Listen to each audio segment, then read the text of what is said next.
আসসালামু আলাইকুম, welcome to my channel. আজকে আমি আপনাদের সঙ্গে শেয়ার করব একটি নতুন রেসিপি। সেটা হচ্ছে কাঁচা আমের অনেক বেশি ইয়াম্মি স্বাদের একটি আচারের রেসিপি। আর আজকে আমি এই আচারটি তৈরি করব তেল ছাড়া, একদমই মশলায় ভরপুর, কোনো রকমের তেলের প্রয়োজন হবে না। আশা করি দেখেই বুঝতে পারছেন আচারটির কালারটা অনেক বেশি সুন্দর হয়েছে আর খেতেও কিন্তু অনেক বেশি মজার হয়েছে। একদমই ঝামেলা নেই, একদম কম সময়ে আপনারা তৈরি করে নিতে পারবেন। চলুন তাহলে কথা না বাড়িয়ে চলে যাচ্ছি পুরো রেসিপিতে। এই আচারটা তৈরি করার জন্য প্রথমে আমি আমের খোসাটাকে ছাড়িয়ে আমগুলোকে টুকরো করে কেটে নিচ্ছি। একটা আমের স্লাইসকে আমি কয়েক টুকরো করে নিচ্ছি। এরকম ভাবে আমি সবগুলো আমের টুকরো করে নিচ্ছি। এখন আমি যে পাত্রে আচারটা বানাবো সেই পাত্রে আমগুলোকে নিয়ে নিচ্ছি। এবার এখানে আমি দিয়ে দিচ্ছি স্বাদ মতো গুড়। তবে গুড়ের পরিবর্তে আপনারা চাইলে এখানে চিনিও ব্যবহার করতে পারেন। তবে গুড়টা দিলে কিন্তু টেস্টটা অনেক বেশি ভালো আসে আর কালারটাও খুব সুন্দর আসে। এবার এখানে আমি দিয়ে দিচ্ছি 2 টেবিল চামচ সাদা সিরকা। এখন খুব ভালো করে আমি এই সবকিছুকে নেড়েচেড়ে মিশিয়ে নিচ্ছি। কিছুক্ষণ রেখে দিলেই দেখা যাবে গুড়টা থেকে পানি ছাড়তে শুরু করেছে। এই আচারে আমি কোনো এক্সট্রা পানি দিব না, আর এই পানিতেই কিন্তু আচারটা বানিয়ে নিব। আচারের জন্য এখন আমি একটা স্পেশাল মশলা বানিয়ে নিচ্ছি।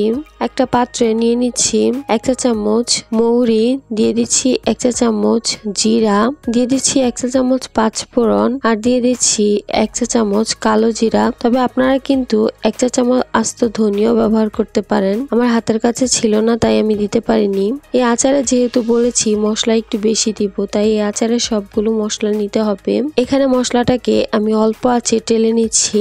টেলে নেওয়া হয়ে গেলে এবার আমি এগুলোকে ছেঁচে নিব। তবে আপনারা চাইলে কিন্তু এটাকে পাটায় পিষে গুঁড়ো করে নিতে পারেন। একদমই গুঁড়ো করে ফেলা যাবে না, জাস্ট একটু ভেঙে ফ্লেভারটা বের করে নিচ্ছি।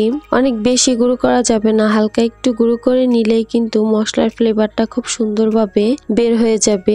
দেখতে পাচ্ছেন আমি ঠিক এরকম রেখেছি। আর এভাবে করলে কিন্তু আচারের মধ্যে টেস্টটা কিন্তু অনেক বেশি ভালো আসবে আর খেতে অনেক বেশি মজা লাগবে। আমার এখানে যে আম আর গুড় দিয়ে মাখিয়ে রেখেছিলাম সেটা থেকে দেখুন অনেক বেশি পানি বের হয়ে গেছে, দেখতেই পাচ্ছেন। এখন আমি এটাকে চুলায় বসিয়ে দিচ্ছি। আর আমটা কিন্তু একদমই গলে যাবে না, এটা কিন্তু একদমই আস্ত থাকবে। চুলার পাত্রটা বসিয়ে চুলার মিডিয়াম আঁচে রেখে জাল করতে থাকতে হবে। আচারটা যখন ফুটতে শুরু করবে তখন এখানে আমি দিয়ে দিব 1/2 চা চামচ লাল মরিচের গুঁড়া, যাতে করে কালারটা অনেক বেশি সুন্দর আসে। এবার এখানে আমি জাল করতে থাকবো। দেখতেই পাচ্ছেন আরো কিছুক্ষণ জাল করে নেওয়ার পর খুব সুন্দর একটা কালার চলে এসেছে। ঠিক এই পর্যায়ে এখন আমি এখানে দিয়ে দিব আগে থেকে যে মশলাটা তৈরি করে রেখেছিলাম সেটা। দেখতে পাচ্ছেন আমের টুকরোগুলো কিন্তু এখনো গলে যায়নি। আর এখানে আমি দিয়ে দিচ্ছি বিট লবণ স্বাদ মতো। আচারের মধ্যে কিন্তু বিট লবণ দিলে অনেক বেশি ভালো লাগে খেতে।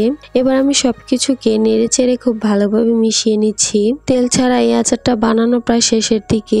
আমি এই মশলাটা দিলে মনে হয় বেশি ভালো লাগে। তবে আপনারা চাইলে কিন্তু এই মশলাটা আরো কমিয়েও দিতে পারেন। তবে আমার কাছে মনে হয় মশলাটা বেশি দিলে বেশি খেতে মজা লাগে। দেখতেই পাচ্ছেন আমার এখানে খুব সুন্দর একটা আচারের কালার তৈরি হয়েছে আর দেখতে অনেক বেশি অসাধারণ লাগছে। আমি এবার চুলা থেকে এটাকে নামিয়ে নিব। এখন ঝোলটা এই পর্যায়ে ঠিক এরকম আছে, তবে এটা ঠান্ডা হয়ে যাওয়ার পর কিন্তু ঝোলটা আরো টেনে নিবে। তো এই পর্যায়ে আমি চুলা থেকে আচারটাকে নামিয়ে নিচ্ছি।